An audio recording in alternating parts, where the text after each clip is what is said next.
Hello, everyone, and welcome to another episode of Wild Woman podcast. Today, I'm delighted to have Tracey Jones with me today from the UK. Tracey is a very powerful, healing, creative, transformative story to tell. And I'm just sure by listening to this, you will be changed in some way, empowered, I hope, and given hope that it is possible to change your life and live the life that you were meant to live, and a life that is true to you and authentic to you. That's a passion of mine. So welcome, Tracey. So delighted to have you here today. Thank you. It's so lovely to be here, and thank you for inviting me to come and talk to you. Very welcome. And you have a beautiful background. I was just saying that Tracey will tell us more about her story, but she's a beautiful artist. But let's start with, yes, where did it all begin for you? This, I suppose, you start where you wish, but I know you've been through some difficult health challenges. So if you want to start there, or wherever you'd like to start to tell us some of your story. Yeah, so it's funny actually, because it's literally 7 years on the 10th of March, so just gone, since I left work because I was so poorly. And it's every anniversary that comes round, I look and I sort of see how far I've come in that time. But yeah, so 7 years ago, a little over, I was working as a primary school teacher, and I was working a lot of hours a week. So anybody that's worked in education will know the hours that go into the job, 60, 70 plus hours a week sometimes. I was surviving on about a 3-hour sleep a night, getting home, sticking a meal in the microwave or a ready meal, something really quick and easy for the family. So, and then I would sit down and I would start doing my marking and everything else. So it was like from, getting up at 5:30 in the morning and getting sorted to go to work, to finishing marking probably about 10 o'clock at night, day in, day out, weekends, whatever, and that was my life. And then all of a sudden, it was really strange because it crept up quite quickly. But then when I look back, there'd been warning signs for a good couple of years beforehand, which I hadn't really known what they were about. But all of a sudden, I started getting these incredible pains in my feet. It was like somebody was putting carving knives into my heels and twisting them. There were burning pains, and then it was something that was all over my body, and it was tiredness that I'd never ever experienced before. You couldn't just say I'm tired. It was beyond that. It was really strange. And I remember going in. We had a new head teacher had just started, and we had a training day, and she was asking questions and asking us to do things which normally I'd be able to do blindfolded. I'd done the job for, like, I think I qualified in about 2010. So 7 years I've been doing this job, and previous to that I'd been working as a teaching assistant. So I knew what I was doing. And all of a sudden it was like somebody was talking to me in a foreign language. And I just couldn't comprehend anything. The brain fog, even my own name. And it was like, what is going on? I had no idea. And for the next 2 weeks, this carried on and it just got progressively worse. And I kept thinking, right, okay, something is not right here. If I can get to the end of the summer term, then I'm going to just reassess everything and I can take it from there. But then it was like, I'm not sure how I'm going to get to the end of the week. And by the end, it was like, I'm really not sure how I'm going to get to the end of the day.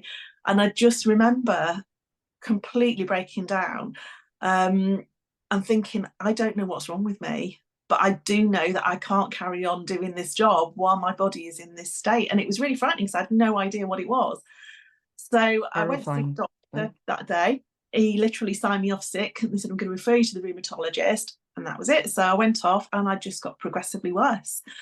And it was like, when are you coming back to work? I don't know. I'm not well, So anyway, I was referred Sorry, Tracey, I don't mean to interrupt you there, but were people noticing this around you? Like when you were saying, I'm really feeling unwell and the brain fog and all that, how did people respond or react, or did they?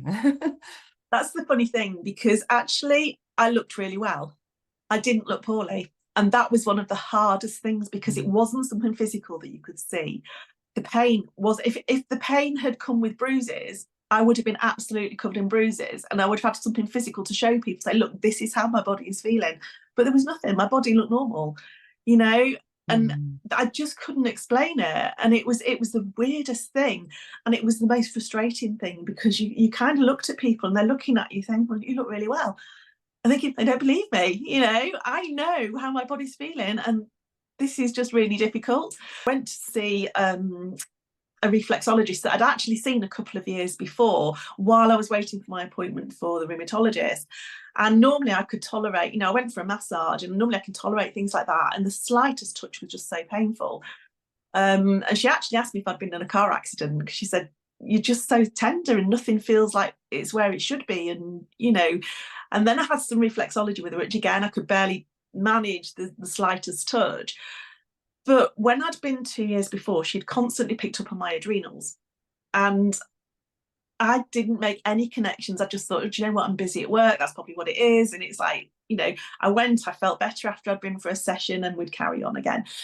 And she referred me then to an osteopath, because I couldn't walk 150 yards at this point. I was crawling up the stairs on my hands and knees to go to bed. I just didn't know what to do with my body. There was just no way of relieving the pain at all. With pain, any sort of pain relief didn't? No. And was it your feet? Sorry, you said it was mainly around your feet, was it? It started in my feet, and then it was a case, it was all over my body. And it was like, you wake up and think, where's it going to be today? Is it going to be a shoulder day? Is it my ribs? Is it was the weirdest thing. It could be stabbing, it could be burning, it could be a twisting pain, it could be all of those things. And it was the strangest thing to try and describe to anybody. And so I went to see this osteopath, and he literally looked at me and he just clicked me back together. He said, nothing is where it should be. And he said, it's taken your body a long time to get in this state. It's going to take a long time to get it back. And when I'd gone for blood tests, one of the nurses had suggested, she said, well, it could maybe be fibromyalgia. And I mentioned this to him, and he's like, oh, there's no such thing as that. It's just an umbrella term that they give. And I remember sitting there going, oh my gosh, but if it is, then at least I know what's wrong with me. And I felt quite cross at the time, because I thought, how do you know? How can you say that? But he was brilliant, and he clicked me back together, and he actually got me walking again. And one thing that I made sure I did every single day, I made a promise to myself that no matter what, no matter how I was feeling, I would get up, I would shower, I would get dressed, and I would go downstairs. Even if I spent the rest of the day on the sofa, I was determined not to stay in bed with it, and I was making myself do as much as I could. And once he got me walking, I made another promise to myself that I would walk every single day. So to start with, it was literally to the end of the road and back, because I couldn't go any further. And I'd been walking like 6-7 miles when we'd go out. I used to run, I've run a half marathon, I've done a triathlon, I used to run 10Ks. I was really fit at one point. So to not be able to do these things was like huge for me. So I did every day, whether it was raining, whatever, I walked small distances. Anyway, then in the May, I got the appointment to go and see the rheumatologist, and I walked in, and he literally prodded the sensitive points that they use to pick up on fibro. And he looked at me and he said, you've got fibromyalgia, here's a leaflet, there's no cure, you have to learn to live with it, but I can give you some medication. Because I wasn't sleeping either. So I can give you some medication. And I just sat there and I thought, I was 46 years old. And in that minute, I just thought, I've just been completely written off. And I remember saying to him, I don't want medication. I don't want a sticking plaster approach. This has clearly happened for a reason. And I want to find out why it's happened. And I want to get to the root cause of it. I don't want something just to mask the symptoms, and I know there's a time and place for medication, and that's absolutely fine. But for me at that point in my life, I didn't want it, because I thought that is literally going to mask the symptoms. It's not going to actually get to the root and stop them. That's such an important, when you say that, I think for me, having been through cancer as well, and for anyone listening, to say that, to get to the root cause, I mean, that is, as my experience, it's never mentioned. It's in many situations. What response did you get when you said that? Did you get a blank face? He literally just looked at me, and then funnily enough, about 3 days later, I got a phone call from my doctors saying, oh, your prescription's ready to pick up. And I was like, I'm sorry, what prescription? Oh, from the hospital, the medication he wanted to give you, it's ready to pick up. And I was like, I'm not coming to fetch it. I told him I don't want it. And, oh, but it's here. I don't care. I don't want it. you know, and it was like, no, because it just didn't feel right. And I kind of, you know, the words that the osteopath had said rang in my head, because it was like, it's taken a long time for your body to get into this state. It's going to take a long time for it to get back to how it should be. And I thought that gave me the hope that there's a way back from this. And while before I'd gone for the appointment, and I'd kind of like listened to what the nurses said, my friend had been diagnosed with fibro a few years before. So she'd put me onto like the fibro support groups and everything. And I'd gone on and I lasted 2 weeks. And then I came off because I thought, I can't cope with this, because it was everything I was reading was all about the medication, about how much pain you're in, how long people have been in bed, and how bad it was. And the energy around it was just making me feel worse. And I thought, I can't do this. I need to come off. I need something positive to focus on. I need to focus on actually getting well. Yeah. Just to say, you're amazing. Like, listening to you to go in and face that sort of diagnosis that you were given, and to be that strong and assured in yourself. Was that always there, you know, or like had you been sort of, because you talk about reflexology, so you were obviously open to, you know, other views of life. Yeah. And confidence enough in yourself to say that, because I know when I was faced with the diagnosis first, I wasn't. Very quickly I was, but so it just sounds you were like an amazing way to, a very brave way to respond to being given that news and written off. Yeah, I think, funnily enough, I mean, because I had got divorced like a few years previously, and I'd been on my own with like the 2 children, doing a degree, 4 part-time jobs, house, mortgage, the bills, the works, you know. So you learn to become quite resilient, and you learn to sort of think, I can do this, you know, and you start to have a little bit of faith in yourself, which up until that point I'd never ever had, you know. I don't know what happened. It was like almost overnight. It was like, do you know what? You can do this. And then a couple of years previously to the diagnosis, I'd also sat one day and I came across somebody who taught Reiki. So I went and did my Reiki 1 and my Reiki 2. So again, that opened my eyes to sort of like alternative or, you know, complementary ways of healing. And I'd sort of like been very curious about alternative ways. And my granddad actually, when I was a little girl, he had the Culpeper's Herb book, and he was massively into self-healing, and he used to make all his own little medicines and whatever out of the herbs. And, you know, if you had a cough, he would give you some medicine for it. And I loved it. And I've actually got his book. When we lost him, I got his book. So it's here and it's really special. So I had lots of conversations when I was younger around that. And like my mum, she's had like a series of health issues over the years, but she's kind of never given those conditions permission. She says they found something, but she never actually said, I have got. And that for me was really powerful. And she's just like, literally, she's just got on with it. You know, my dad the same, he had a stroke and he just got on with getting better. And I remember the nurse going to see him and saying to him, you know, how are you feeling? Are you down? And whatever. He says, what are there to be down about? I'm here. I've had a warning. It's happened. I'm getting better. It could have been a lot worse. So, you know, what is there to be down about? You know, and I've kind of like been grown up around that sort of view around it. Illness, really, not sort of like feeding into it and letting it define you. So that's why with the diagnosis, I've always said I was diagnosed with fibro. I've never said I have got it, because I don't want to give my body permission to actually embody it. So yeah, that was really important to me. That's a really interesting, because I've come to that myself, probably unconsciously, saying, you know, I had cancer or I have cancer, and I've changed that. Well, like, I'm well and healthy now, and it just became sort of autopilot saying it. And something happened very recently where I connected when I met someone else, where I realized I had a big what's the word? I had experienced a lot of grief releasing about 6 months before my diagnosis, or maybe 8. I had so many similarities to you, even though just it manifested differently. And I met someone recently, something similar had happened, and I realized, I said, this growth, let's say, or this diagnosis was just my body healing and releasing. All it needed was the support and the understanding to say, here, look at, I'm trying to show you something here. And yeah, all these labels that we put on ourselves, just really, it's very interesting. I just think, yeah, that you had that support and were able to see that so early, yourself. And where then did it go from there, Tracey? So you're saying you were handed this, here's your prescription, and you said no. You're working with an osteopath.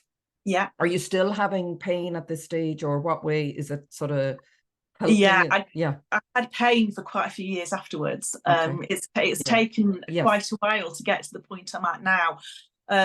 But there was a lady that was doing her sound healing training that I knew through the Reiki. So she said, I need some volunteers to work on. I was like, yes, please, I'm up for that.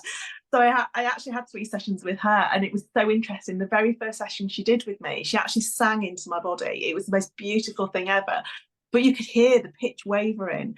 And she said when she'd finished, she just looked, she said, you've got pain absolutely everywhere. And I was like, I know. The second time she came, I think that was the time she did it with the tuning fork. And she said, the pain, I can't sense any pain, but she said, I'm getting your stomach, which I've been working a lot on gut health, because that was another area I really drilled down into, because I thought, I gave up gluten because that was massive, and it caused, gluten causes inflammation in the gut, which causes leaky gut, which causes joint pain. And it was like all of these connections, these light bulb moments, thinking, so this is what's causing this, and this is what's causing this.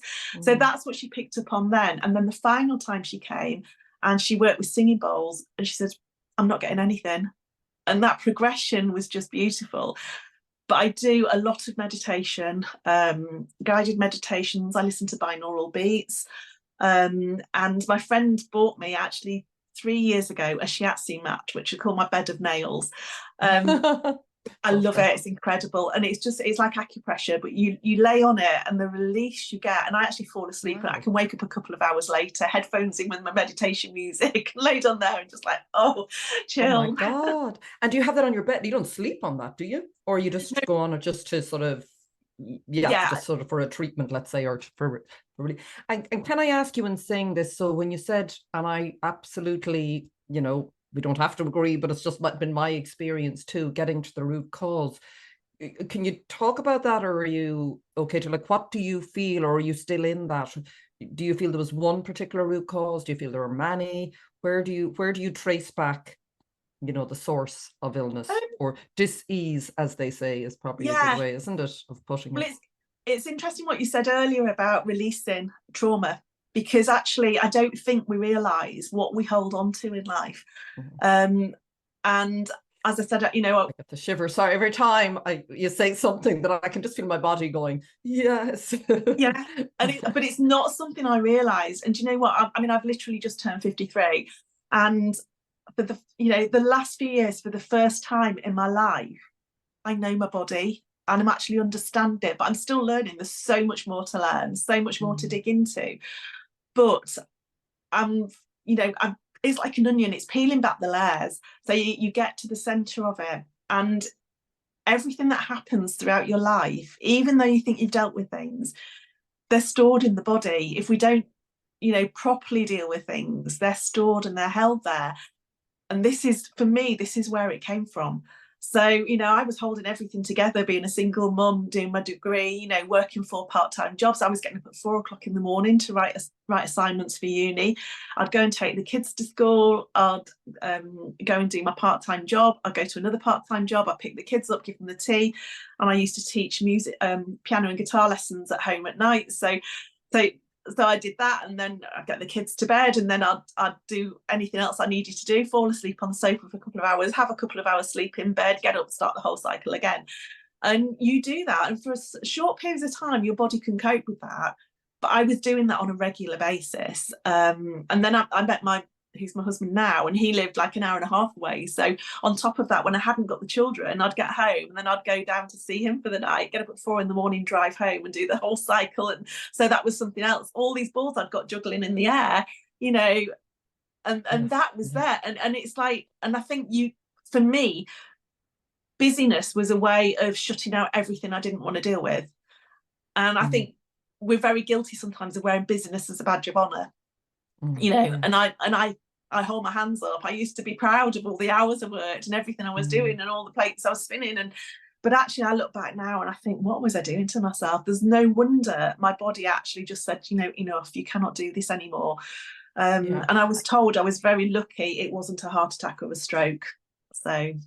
Well, and you mentioned as well, I mean, I think for anyone listening, if you are struggling and going through something very difficult, I remember as well, and you talked, maybe you might mention some of the warning signs you had, or I can look back now and see little wake-up calls, not in a judgmental way at all. It's just, it's the body. The body is always trying, isn't it, to come back into balance. When I started to understand the body is just, pain is just a messenger, and it's trying to say, look at here, this isn't, if we look at nature, we're meant to be living in a very different way, and the body is only ever trying to find its way back. But I did have a lot of warning signs, and I remember thinking and saying to somebody once, but how do I stop? Like, a part of me knew, I was like, I know I need to stop. I know I need to change. I felt exactly like burnt out. I was told the same about my adrenal glands. You've been a long time getting here. You'll be a long time getting back. And I'm still the same. I wouldn't say I'm where I was. I'm maybe not where I want to be, but in a very different way. I'm not looking to go back. I'm looking to find a new way of being in the world. And it's a process and it's a journey, isn't it? But for anyone, would you have any advice around, if someone said, I'm listening to this and I really identify, and maybe I have children, I have a busy life, how do I start? Because I feel lucky that I had, in one way, I do feel grateful I had the gift of the diagnosis, let's say, of cancer, because it took me out and I needed to be taken out because I was going 1,000 miles an hour and nothing. And I had, I had a bit of a breakdown like you as well prior to that, where I couldn't think. So yeah, what would have you some words you might say to someone who's in the midst of this, going, I don't want to get some serious diagnosis, but what do I do? One thing I would say is, and it's something I read and it was so true, that your job advert would be in the paper quicker than your obituary if you died. God, that's brilliant. Yeah. And do you know what? That hit me like a ton of bricks. And that, alongside something that kept popping up, and we were talking about synchronicities earlier, and all through being poorly, this kept popping up on my Facebook feed. And I was like, I'm meant to see this. And it was a timeline. It was a timeline from 0 to 18, which is your education, 18 to 66 or whenever, which is your work life. And then the tiny bit left at the end is when you're meant to enjoy things. And I kept looking at it thinking, I'm not even going to get to the end of my work life at this rate. What am I doing? I've got one crack at life. What am I doing? And it's really tough, because obviously I've got a decent wage that was coming in. For the first time in my life, I was actually earning proper money. And I remember thinking, if I was well and I'd come home and said to my husband, right, I'm just going to pat work in and I'm going to sit at home and I'm going to draw pictures all day, he'd have looked at me as if to say, on your bike, you're not doing that, we can't manage it. But it took illness to make that happen. But I'm like you, I'm so grateful the fibro happened, because it needed to stop me. I was doing everything like you, a million miles an hour, doing everything for everybody else, nothing for me. And that's one of the biggest pieces of advice I can give to somebody. And they always say, don't they, if you think you haven't got time to meditate for half an hour, you need to meditate for an hour. And it's so true. And I have so many conversations with people now when I'm doing my art fairs and different things like that. When I show people what I do, and they go, oh, I'd love to do it, I just haven't got time. I've got all the pencils that have been sat in the drawer for years, paints have been sat there, so busy. When I retire, I can do it. And I just say, no, you need to do it now, because if you're too busy, that means you're not giving yourself the time that you really need. And we need that time. We need that time just to switch off, to disconnect from everything else and make time for us. Because I always pictured what had happened to me. You can get these they're like column like electric points that you can plug into, and I just visualized that, and I was this column where everybody was coming and plugging into me for what they wanted and what they needed from me. And my energy levels, I could see them going like this. And I never got to the point I'd start recharging and somebody else would plug in, or something else would need me, and it'd go like that. And I would never, ever get my levels to where they need. I could never fully charge. But because you're so used to running on empty, you wouldn't run a car on fumes. You would make sure it's got decent oil put in it. You would make sure that it's got decent petrol. You'd make sure it's well cared for and it rests. You wouldn't run it into the ground. And I was like, why have I done that with my body? Why do we do that as humans. We're human beings, not human doings. Exactly. But just what you mentioned earlier, I think it's so important because it's been a big part, I think, well, it has been a big part of my journey, but I think for a lot of people that's brushed over is this whole thing of how we hold everything in our body.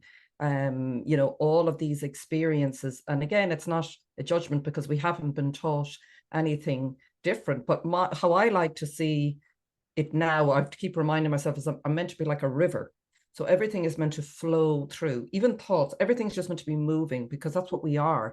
But we're not taught how to do that. So as you said, we suppress and suppress. And sometimes you maybe don't get back to, it isn't one experience necessarily. Because often, like I used to feel, but you're like, people would look at my life and say, what happened to her that she, how could she say, this led her to have the diagnosis of cancer? But I know how I felt. And I know, and like you said, people don't see how you felt. I felt empty. I felt very alone in my life. I wasn't married at the time. I had been, I didn't have children, but I was burning and running to avoid the pain that had been there. So it doesn't always, isn't it? And I think a lot of people don't feel they have permission because they're saying, well, if you look, I have a good job and, and I have family, like this didn't happen to me. So we minimize our human experience, which does have an impact.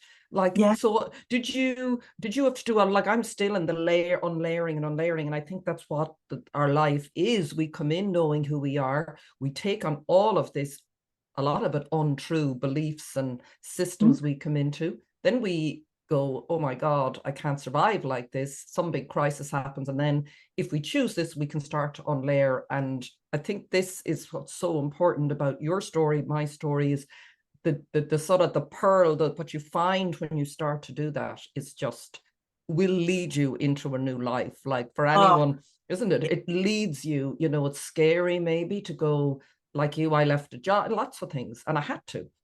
Yeah. So how, because you've gone on and created this beautiful, like your beautiful paintings behind you. How did that then start to, so you'd left, you said, I can't go back, obviously.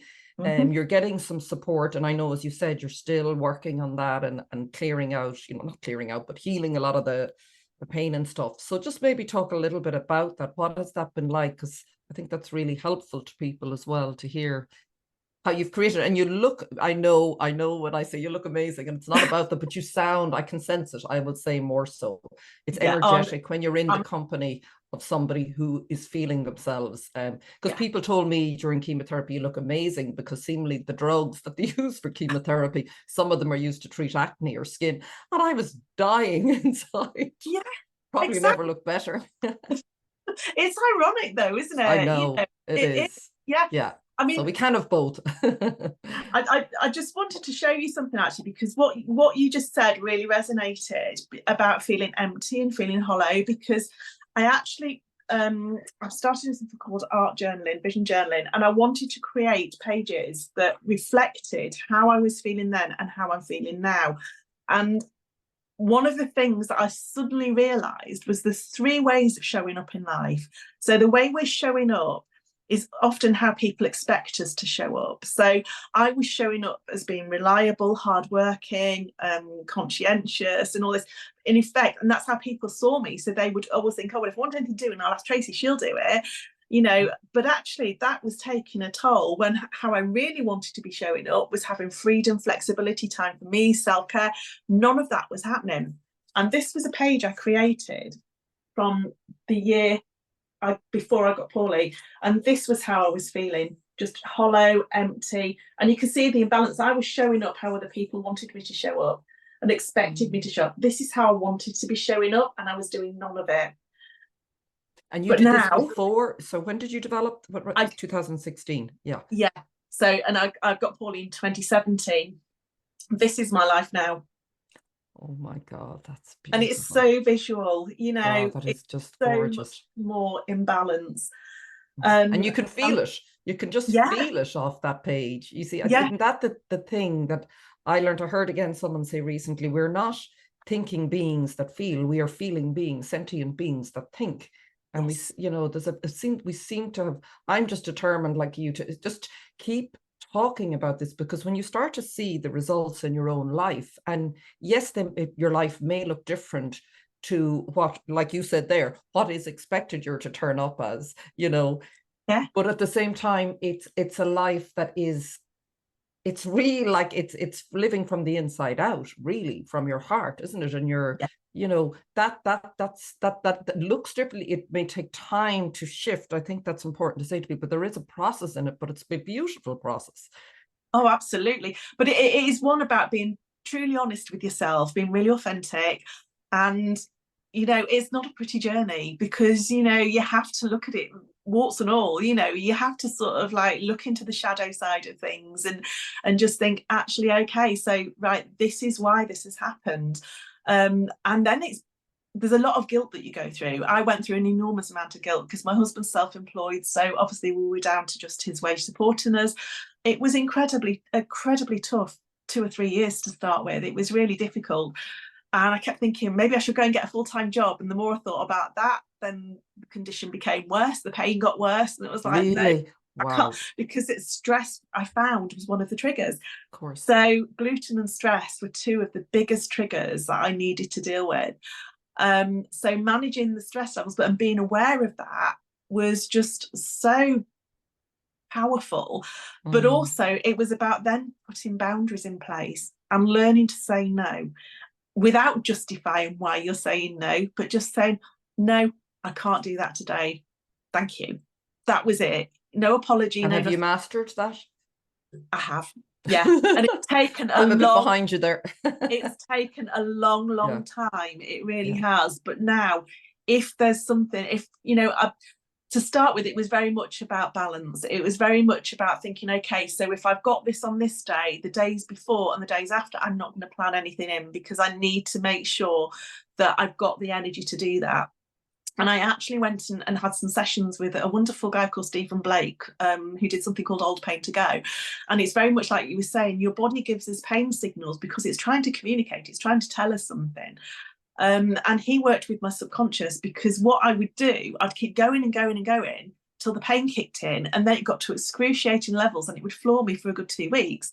So he did like some brain bargaining with me to say, right, okay, I'm going to stop when I start feeling tired. I'm not going to get to that point. I will stop, even if it's just to sit down with a cup of tea for 10 minutes. And it's fine. It's fine to give ourselves permission to do that. And I think this is the thing. We don't give ourselves permission to take time for us to do things that feel are not, you know, frivolous, or, you know, we always, it's that word should, isn't it? I should be doing this, I should be doing that. We shouldn't be doing anything. We should only be doing the things that light us up and make us feel fulfilled. You know, I haven't ironed for 7 years. It's a standing joke. You don't need to iron. You don't need to. Neither have I. Life is too short to iron. Writing after I was sick, and that was something very new to me. And I started to try and do it like I used to do everything else, sit and non-stop, hours, burnt out like that again, until I got enough. I started to learn, you know, you take time, but I'd go for a walk then. So I started to learn, okay, someone said this to me, 50% of what you're going, 50% of the creative process is before you ever sit down to do anything. Yeah. And I started walking and just being out and moving, and the inspiration and things that start, so less needed to be done in the end. I think that's sort of what I'm trying to say, is that often when we stop, like you said there, you know, I don't have time to meditate. Well, if you feel like that, you probably need to meditate for longer, because what you find, you were going to busy yourself with half of that doesn't need to be done at all. You know, it might be the ironing or anything. And actually, sometimes we can just keep pushing and pushing against the tide. And when things seem like hard work, and we just sit and we slog away at them even longer, which makes us feel worse, we're not productive. It's counterproductive to carry on. And sometimes just taking that half an hour or an hour out, like say, go and have a walk, do something completely different, paint a picture, draw something, just doodle. When you go back to what it was you were trying to do, it will flow so much easier, you know, because we're not going at it from that point of need, and it has to be done, and we're pushing against something that just doesn't, we're not in the right energy to do it. And I think it is about adjusting the energy in the body, so that, you know, when you go back to it, you're in that much better place to actually then go with the flow, and it does flow much better. And I was the same. I mean, I started going for short walks. I would go out with my camera, fortunately we've got like woods around here, so I'd go out and everything seemed more vivid, the colours seemed brighter. And I think from being in a classroom blinkered for so many years, and I remember sitting in my garden not long after I was diagnosed and looking around and thinking, I've got lavender growing in my garden. I had no idea it was there. And I thought that made me really sad, because I thought, we've been here so many years and I've been so busy to actually notice what's right underneath my nose. So I started not just looking but seeing things properly. You'd go out for a walk, green seemed so much greener. You stop on a nightmare to go for a walk with people are talking to me, and they turn around and I've gone and I've seen like this tiniest thing and I'm taking a picture. And look at that, look, I'm like Dory, look at that, look at that. But it's beautiful, and I think, you appreciate so much more what is around you, and that's really helped me to tune into not only my surroundings but also to myself. And I've been out this morning, stood barefoot on the grass just grounding, because it's so lovely. I spend all my time barefoot in the summer out in my studio painting, big canvases, and it's just heaven. Got my music on, the cat's laid there snoring next to me, and Oh my God. It's beautiful. And I stand there and I think, do you know what? Had what happened hadn't happened, I wouldn't be doing this. And it's what's really strange is my mother-in-law actually gave me a blank canvas when I couldn't do anything else, and she said, I've got this, I don't know if you want it, maybe just do some painting or something. She didn't know that I really like being creative, because I've never done anything for myself. It was always for the children at school. So we'd taken a photograph of Lindisfarne on Holy Island in Northumberland the year before at sunrise. It was a castle at sunrise. We'd got up early and it was just like beautiful. The sound of the waves and the sunrise, it was just stunning. So I thought, I'm going to paint that. And for 3 hours, I sat there with no pain, because I was so immersed in what I was doing. And I actually put this picture on a Facebook group, which was for women starting their own businesses, which I joined at the time just to have a look. And the reaction I got was amazing. I was thought, oh, okay. And then I started doing a bit of coloured pencil work, and somebody said to me, oh, can you draw a picture of my dog? Go on then, I'll have a go, Go on then. And it's kind of all accidentally snowballed from there. But synchronistically, we'll say. yeah. That sounds better than accidentally, doesn't it? Yeah. But it was one of those things where especially the coloured pencils, because there's so much detail in there, and it's one of those things where you can just get lost in a drawing, you can just get lost in a painting, and it kind of brings you back into your body. It helps to ground you, whereas you've got all these things going on in your head about how you're feeling, what's going on, what's missing, and all of a sudden that doesn't matter. It just brings you straight back down into your body and grounds you. And the sense of calm and peace that you get from that is incredible. I used to be somebody that worried over absolutely everything, and I one day I sat down and I suddenly noticed, I thought, I'm not doing that anymore. I feel so much calmer in myself. Situations that normally would have triggered me didn't. I was just like, it is what it is. It doesn't matter. And that was just so. It was just so incredibly obvious to me then. It was like, wow. You've just described, though, and I thought that when I looked at some of your pencil drawings before, I said, my God, they're so beautiful. But also I said, I can just see sort of sitting and going into that detail. It's like almost mindful, those mindful type of drawings. And the same I would get, like straight away, what you described there for me, which I'm discovering as well, is how our power, I just keep feeling this, our power is in the present moment. When you really like feel that, like we say these words, and I remember someone saying something I read again recently, and it really sank in. When you think of it, there is no power in thinking about yesterday, and there really is you can do nothing about tomorrow. And we hear it, but when you sort of sit and embody that, and whatever you're doing, this is how you change your life. Like, this is where your power is. This is where your creative power is. And you can feel it, don't you, when you come into like what you described.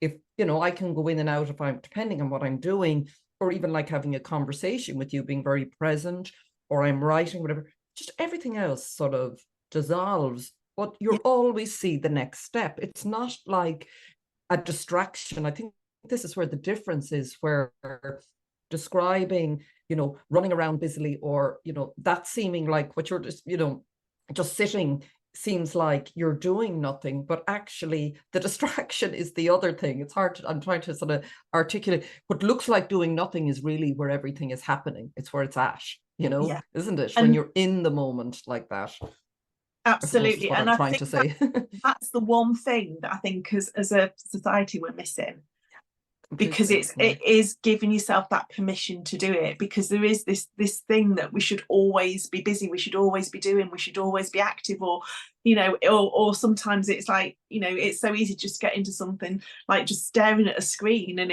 it's like Yes. not a mindful thing to do that you, Yes. because you know, like the drawings and everything, like, you know, it's so mindful, but you connect in your hand, it's that whole body experience of doing it. But also, you know, I speak to, again, so many people that say I've had a pound for every time somebody said to me, I can't even draw a stick man. I was like, That'll be me. everybody, honestly, there is an artist in everybody, and it's just that you haven't found what area that's in yet, you know, your creativity. And I think It's sometimes at beautiful. school, you know, from certainly my own experience through school and other people's that I've spoken to, it's very you do it this way and that's what you do, and then if you're no good at that style, people switch off to it. Or it can be one comment that somebody said to somebody, oh, you know, you're no good at art, and that's stuck with somebody, and therefore they've Yeah. not done it again. And I've got Yeah. people come into workshops that haven't picked a paintbrush or pencil up for like 30-40 years, and they've gone away with the most incredible paintings and drawings that they've gone, I can't believe I've done that. And it's, you know, because they've known the techniques, and it's practice and it's patience. But it's, what I also say to people is that every piece of artwork that anybody does has to go through a messy stage. And it's a bit like building a house. You need the foundations, which are never pretty, before you can get to that pretty stage. And the problem is people get to the foundation stage, think, oh, I'm no good at this, it's no good, screw it up, put it in the bin, or don't bother doing it again after that, instead of keeping going. And it's enjoying and trusting the process. Not it's just as much about enjoying and trusting the process as about the end result. And I kind of always equate that back to life. It's Love to about, say that. You yeah, sorry, just when you say, the minute you describe the messy process, I sort of think of like the healing process. And when it yeah, starts to get messy, we're like, no, shove that back down in there. I'm not looking at that. And I'll go back. exactly. It's just amazing what you said Yeah. there. Yeah. But Yeah. it is, because I mean, I think sometimes like we can be so fixed on the destination of where we want to be in life and what we want to be doing that we forget to enjoy the journey. And the journey is the most beautiful part, because it can take us on so many different roads that if we're just focused on the destination, then tunnel vision, we're heading straight to that, we can miss all those beautiful side roads that we can go down, you know. And maybe the destination that we had in mind isn't necessarily, that's what I'm finding every day. I think I don't think there's anything wrong with having a big vision and plan for 5 years down the road. But at the same time, I think it has to be really flexible, because everything I'm doing, I couldn't have planned. It's even been better than any plan I could have made. So you must be present to be open, like what you're saying, to these. It's like there's, there's a few, you're operating on different levels, isn't it? You can be down in the day to day and hold a bigger vision, but also be open to what life will show you, which will always be better. Nearly. Would you say that? I don't know. Like, have you found that? Absolutely. And that's one of the reasons why I've started doing my vision journey, because I used to have a vision board on the wall, because like you read, don't you, have your vision board with all your goals and dreams, and it's always like the house, it's the car, it's the holidays, it's all the like the materialistic things really in life that seem to end up on a vision board.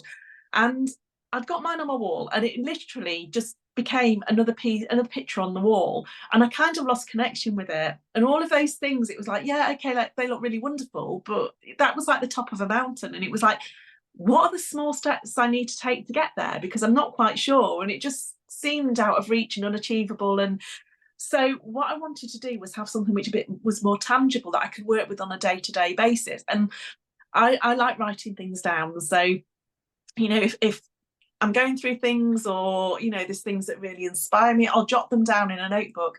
But can I remember which notebook I've put them in, or where I put the notebooks? So everything I'm exactly the same. Sorry, I have about 10 notebooks, and then I just go, oh, starting again, throw them all. That's exactly, yeah. So what did you do? What have you done? You can share your solution. You've got nothing all together in one place, and it kind of just all felt scattered.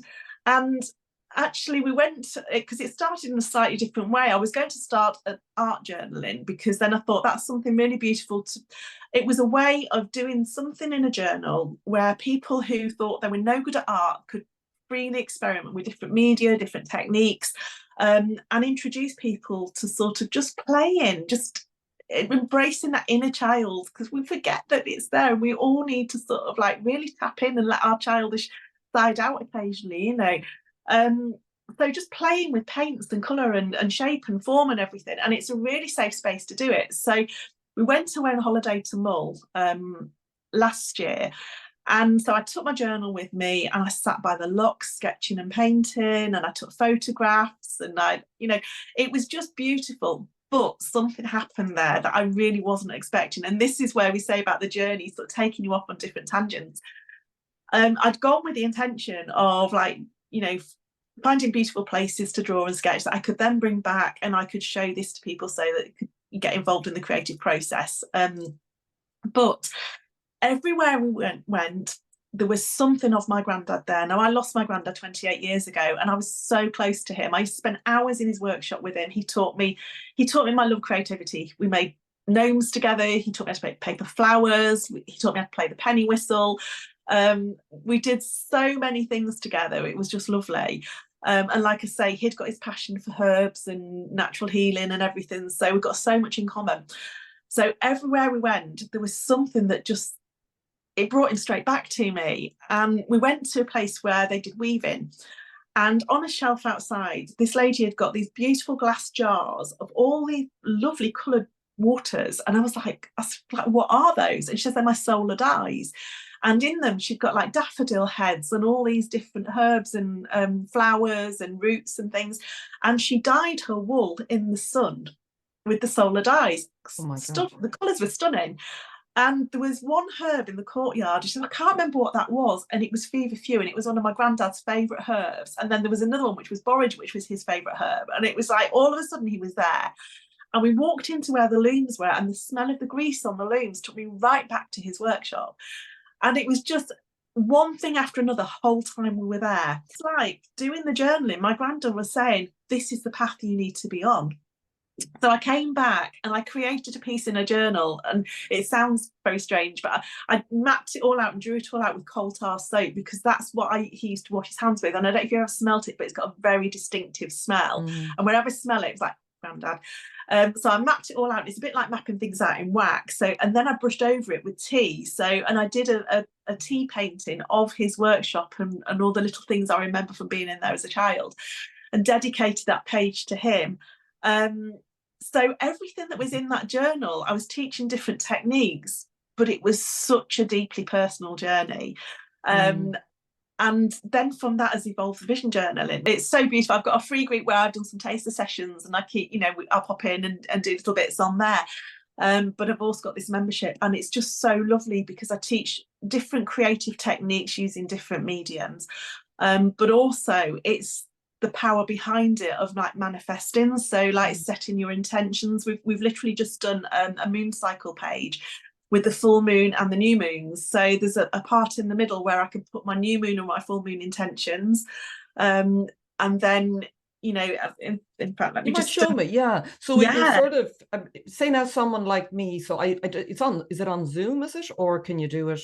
Or is it it's actually on Facebook. On Facebook. It's a Facebook membership. So this is all made with, it's textured, it's watercolor and it's textured. So it's so tactile. So, and then it all opens out. So we've got all the dates for the new moons on here, and then you've got the full moon the other side, the dates of 2024's full moons on the other side. But in here, beautiful. That's stunning. But it's just very simple techniques, and in here are like the intentions that I've set for the new moon cycle this time. So when the full moon comes around, those have got back in my new moon section this side, and I can put my new one in here. Okay. But actually the painting that I did here, I left my water out under the full moon to get the energy of the full moon, and the water that I used in the watercolor is my moon water that I've been painting with. So it's just like the whole energy behind it. Yes. So people who come into the group, will they be creating their own journal like yours? Is that the idea? Yeah. And as you said, you don't have to be an artist in that sense. It's just coming in, but it's using art, is it, to help you? Yeah, I suppose like a vision board, bring it to life more. It is, and it's just so much more than a vision board. We've got pages for all sorts of things. So this month we're doing like health and well-being. So it's like focusing on the tiny steps you can take to really embed those changes and make them become habits towards your well-being. So for me, it's yoga stretches that I really want to incorporate as a daily habit. So that's my focus. So we're looking at this month. I've done different background paintings. We're looking at tie-dye, we're looking at mandalas and different things. So but people take it off in different ways. And I love seeing people's journals who have done it because everybody's got a different take on it. So I can teach the techniques, but then it's so open to people personalising it to exactly what they need in their own lives. But it is, I mean, I didn't pull my angel cards every single day, so I have like monthly pages, so every day I'll jot down the cards that I've pulled out, so you can see patterns that are coming up. And I follow people that do weekly energy readings for the universe, and you can see the patterns and how things are going. So when you look back in the journal and see how far you've come, I've got a yearly page. So each month of the year, I've got notes I can jot down. At the end of the year, I can track the journey I've been on, see where it's taken me. And it's fantastic. When you look at each page, you feel the energy from it as you've created it. And when it's there, that's beautiful. Because I'm just thinking as well, I often would have, do that, and I incorporate a lot of different things, and I'm into astrology and I'm writing and cards, but they're all over the place. So it just sounds a beautiful way to bring it all together. And as you said, the energy, because often you go back, and even if you read something or you're trying to find it, you don't always get that real sense of where you were at. So does that, I'm really interested in that as well, the whole sort of I saw you call it crafting your dreams into reality. So has this become a very, a very conscious part of your life, having seen where you got to? Is that sort of a big part of this going, now I want to consciously take ownership of where my life is going, that has become much more, alive in you than maybe before, where we get carried along on, whatever whatever is thrown at us. So it sounds a very much more empowered, sovereign way to live. That's sort of what's behind it, is it? Yeah, absolutely. I look back, and my life then, it was happening to me, it wasn't happening for me. It was very superficial. I wasn't I can't think of how to put it, but I didn't feel completely connected with myself. I didn't feel connected with myself at all. It was all living from the head. Now this has really helped me to focus, and it's out on my desk every morning. I come in and that's the first thing I go to. I can flick through the pages and feel what I need to feel into, but it really helps me focus on myself holistically, and I think that was the beautiful thing. It's really helped to bring balance and a stability to my life, and I can plan things and I can jot things down and I can have ideas and see where they take me. But I think encompassing the art with it as well, like the choice of colours that you choose on different days will be different, and it's like just even feeling into the textures of it, and it kind of like the whole book literally feels like my whole life. It feels like me. It's me in a book. Me in a book. I love that. Yeah. And it's funny because people always say about starting turning the page and starting the next chapter, don't they? Throughout my life, I've never thought of that. I've always started the next book, because I think pages can flip open and they can flip back, and and I don't want to do that. I'm not going back, because we talk about that earlier. I'm not looking back, because that's what got me to the point I got to in the first place. That was part of my journey, and I always think no matter what happens in life, even the tiniest thing, it puts us on the trajectory to who we are today, and without one thing happening, we wouldn't be where we are, who we are today. But I've got this vision in my head of like my previous books lined upon a shelf, firmly closed. They were part of my journey, but this is my bright new colourful book. Oh, that's you know. gorgeous. That's Yeah, gorgeous. I get a big shiver again when you say that. And I remember writing something similar in book going, I'm not, yeah, like writing a new chapter. I'm writing a new story for my life. I think it's a big part of the, or as you said, a new book, but it just again, if anyone's going through something difficult or illness, and we're talking a big part of coming through this for me as well, as you start to become like this active participant or taking ownership, isn't it? It's really, we are yeah, the creators. Isn't it? You know, we have an aspect of that creative magic, whatever you want to call it. I call it sometimes of the cosmic soup. That's what we are yeah, here. So, you know, ever doubting that you're creative or not, everyone is in, but in absolutely. different ways. It doesn't Yeah, have to be art or music or writing. It can be anything. It can be in your garden, how you cook a meal, how you have a conversation, how you listen to someone. Nobody does it the same way. And I just get really, because I suffered from that for years. In school, I used to feel, oh, there's creative people and they're uncreative. The rest of us are like, I don't know, robots or something. But I used to feel very, yeah, like what you said, when words are said to you. And I think everybody needs to be reminded, because that's why we get sick. If we're not honoring this creative spark in us, whatever it's meant to be doing, it doesn't yeah, matter. It can be anything. That is when we start to get sick, isn't it? And I felt that this sort of, I like the light was going out, you know, yeah. I think rapidly.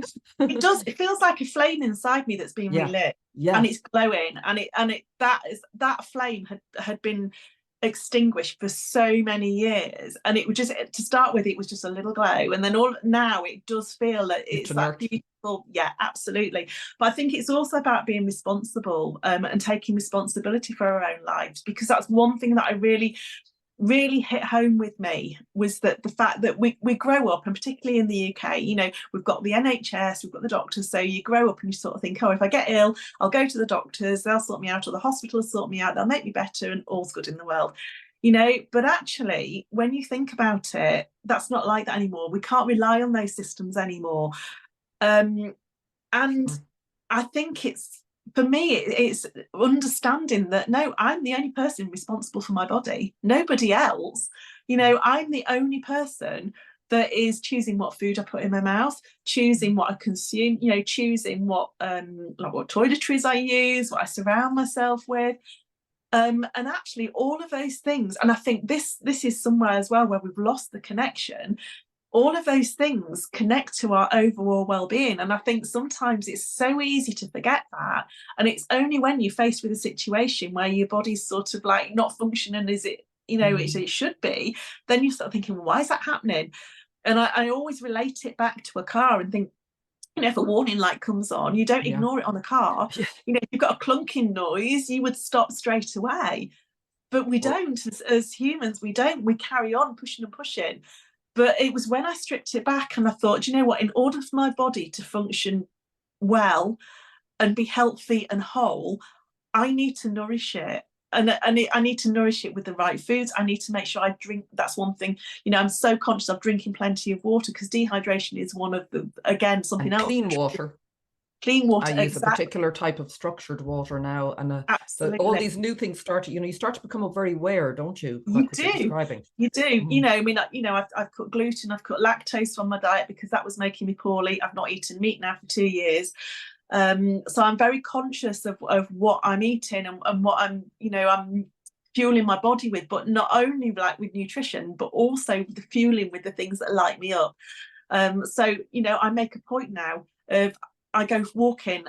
We do a lot of walking, but I meet friends. We go and we have a laugh. I've got a group of friends, female friends, all of the same age.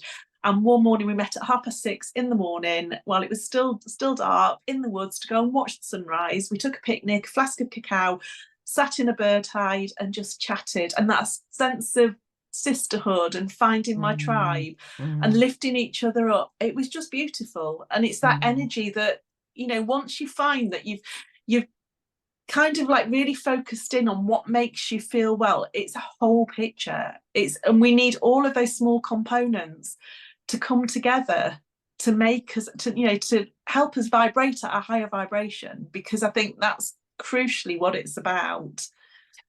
It is, isn't it? It's all, and I just, when you're describing your pictures behind you, what just strikes me as well when you're describing all of those ingredients, that you're talking about, is that each of us have a very different picture to create as we do, as you said, even in painting in our lives. And the fact that the systems that we go into prescribe the same thing. And, I don't want to be critical of everybody working there. It's not that, but it is time for change. Like, it is time for change. And I think we all, because it's not serving anyone. It's not serving the people in there or the people outside. And we're seeing that illness is just, the levels are just going through the roof. So this isn't working. Like, when you talk about responsibility, we have to, so one, I'm a big believer anyways in everything I'm finding that is quite natural or supportive to the body doing what it naturally knows how to do. This was a revelation to me too. I don't know if you're finding that so everything, whether it's the friendships, the food, the media, the whatever you're putting in. I've done sound healing as well, and have beautiful sound healing bowls from Tibet, and the frequencies I was learning, all of that, because that's what we are. We are a frequency. We are an energetic frequency, and everything emanates from that. I mean, I'm absolutely fascinated. And people sort of look at me sometimes and roll their eyes when I talk about quantum physics, because it sounds like really complicated, but it's not. Like you say, we are all energy. We vibrate at certain frequencies, and I know from when I was really poorly, the frequency I was vibrating at was so low. But again, how you approach things affects your vibration too, because it's very easy when something like that happens to think, oh, why me? And it's like self-pity, and it's like, you go on that negative downward spiral going, well, this is what it is now, I'm in pain, I've got to, and you embody then the condition. But that just didn't sit right with me. So the way I approached it was like, okay, so what can I learn from this? What is this trying to teach me? And now anything that comes up, it's okay, so let's approach this from a view of like, not why me, it's like, what is this trying to teach me? What can I learn from this? And not only that, it's not what I can learn from it, but I've not gone through all of this for no reason. I've gone through this for the reason to share it with other people, because I think it's like I'm sat here looking at a picture of a butterfly that I'm drawing at the moment, but it is like the butterfly effect. It's those small changes that you make, and that one piece of information that might sort of trigger something with somebody else to say, well, actually, maybe that's something on my journey that I can take forward that would help me. And it's just a beautiful thing. And I think, that's empowering for, our bodies are amazing healers, at self-healing, when we really give them the environment and the chance to do it. And that's something I just feel so passionately about. And it's funny, because if there's ever a niggle or something, whatever, the first thing I will do is look up the spiritual cause of it. I know, the same. Yeah. And it's nearly all, you have to add your own personal slant on it, because obviously you're like, but there's always, isn't there? And you look at it and you go, ding, that's exactly why that's happening. And then when you can address the spiritual side of it, then you'll find the physical, more often than not, dissipates, and it's just like, okay, sorted, we can move on now. That was my body telling me, that was the message I was getting, and this is the underlying thing I needed to deal with.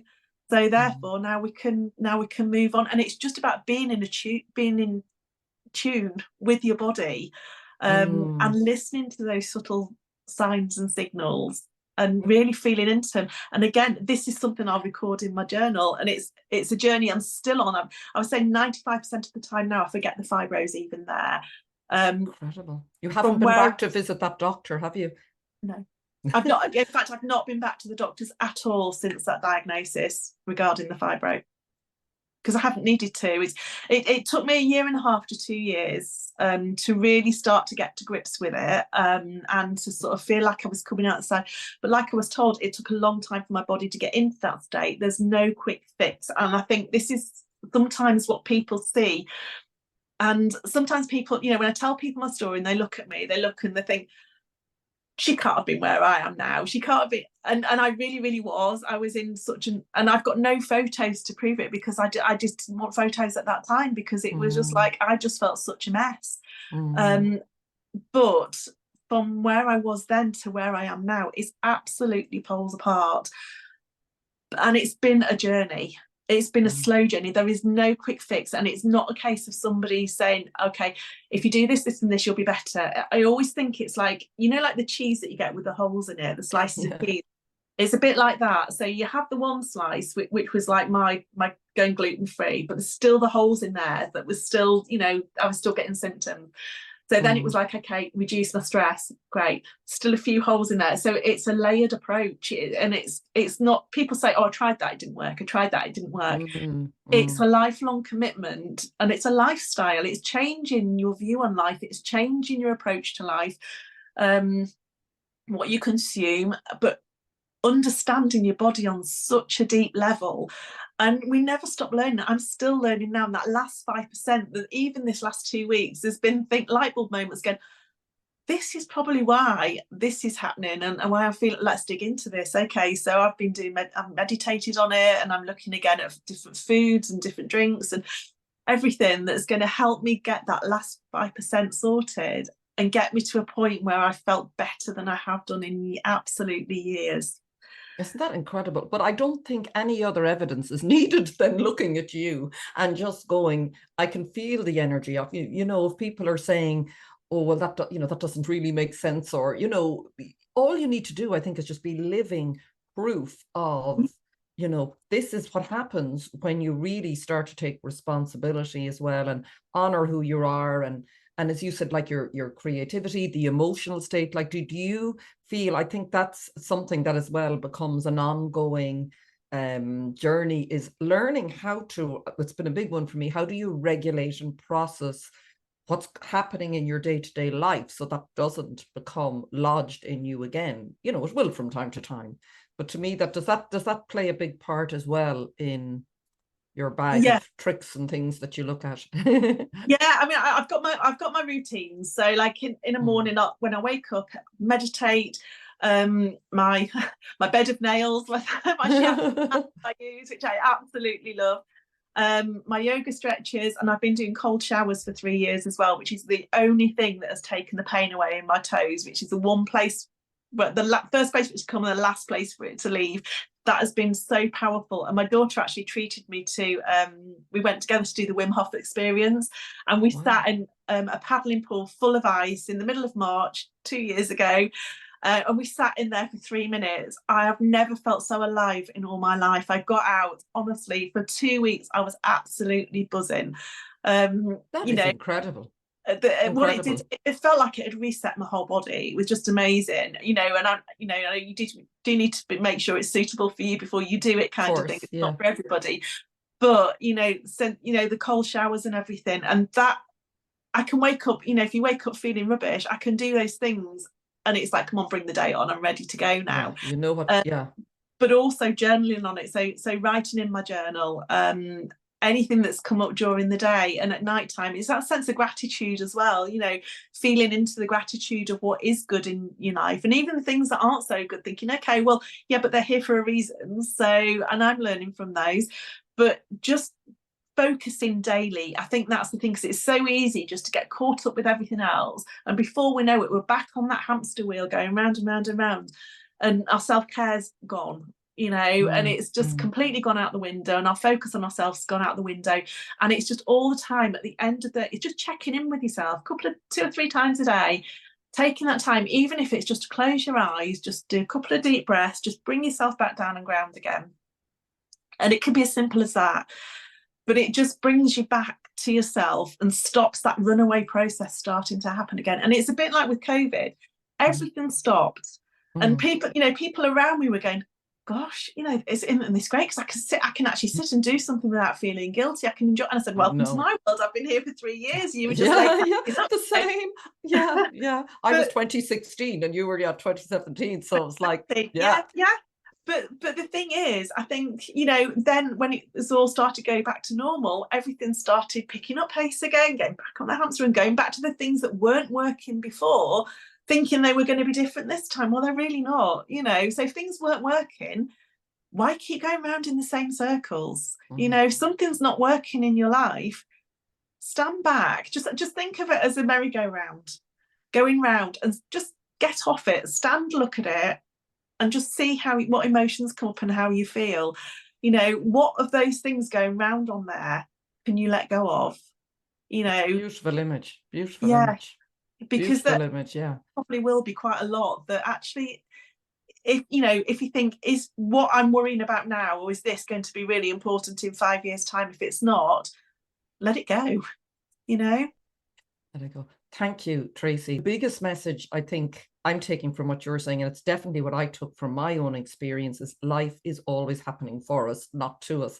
I mean, once you start to shift, it does take time. You know, it's not to say in the midst of your horrific pain or whatever you're going through, you're going, great, this is happening for me. But there is a time, isn't there, to, as you said, to say, like, I knew it as well. The minute I was told I had cancer, I felt relief. My life made sense. And I've said that to people. It sounds bananas, but it was the first time this crazy hamster wheel life I've been on started to make sense.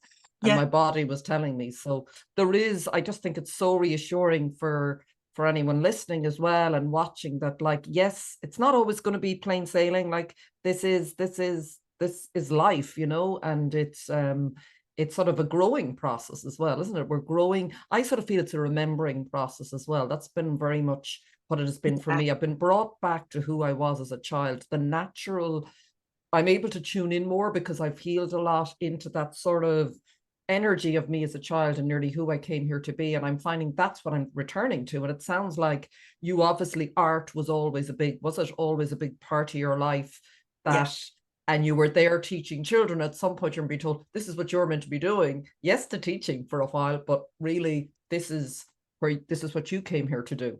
yeah, And life was sort of guiding you back to that, absolutely. And you it's, know. you know, it's kind of come like full circle for me. Mm, So yeah, yeah. But yeah. it's a beautiful thing once you know, once you get to that point, and it is a journey, and it's a massive journey of self-discovery.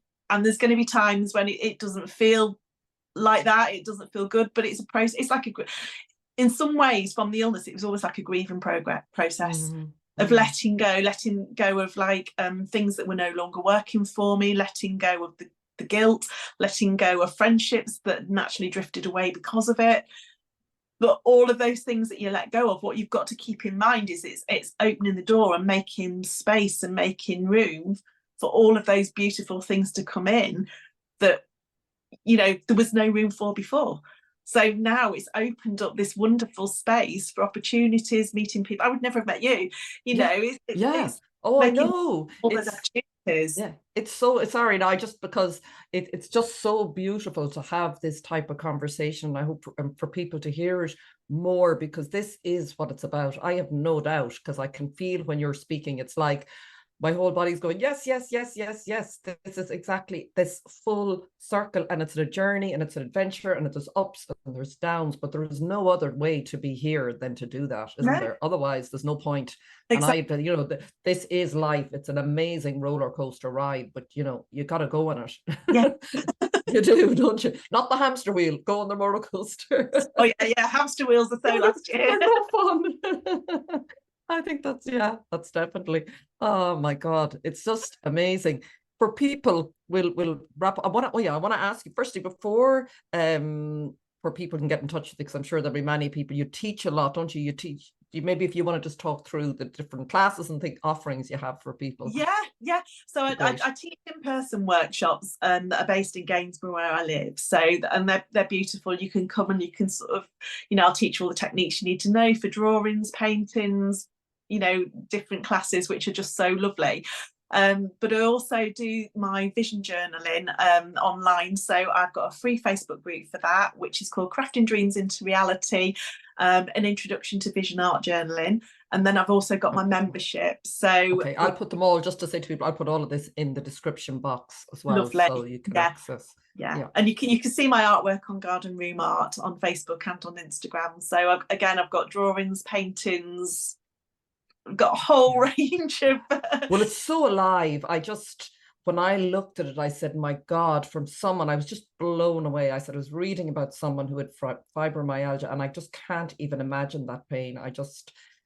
when someone describes living, anyone who lives with physical pain, I just think that, it must be so difficult. And to now be doing what you're doing, I mean, it just must be, I'm sure it is, it's just obvious. So yeah, you're such an inspiration. You really are such an inspiration. This is what it's about, like doing this and being the living proof that, this is the type of life you can live. It'll look differently, obviously, for everyone. Exactly. But we're meant to be alive. We're meant to be like nature. I love that all of your drawings are of nature. I just keep being called back to nature, and nature is our greatest teacher in everything. Absolutely. In the seasons and the cycles and everything. Everything. It's just become such a big thing recently again for me. Just that reminder to us, we're made of the same stuff.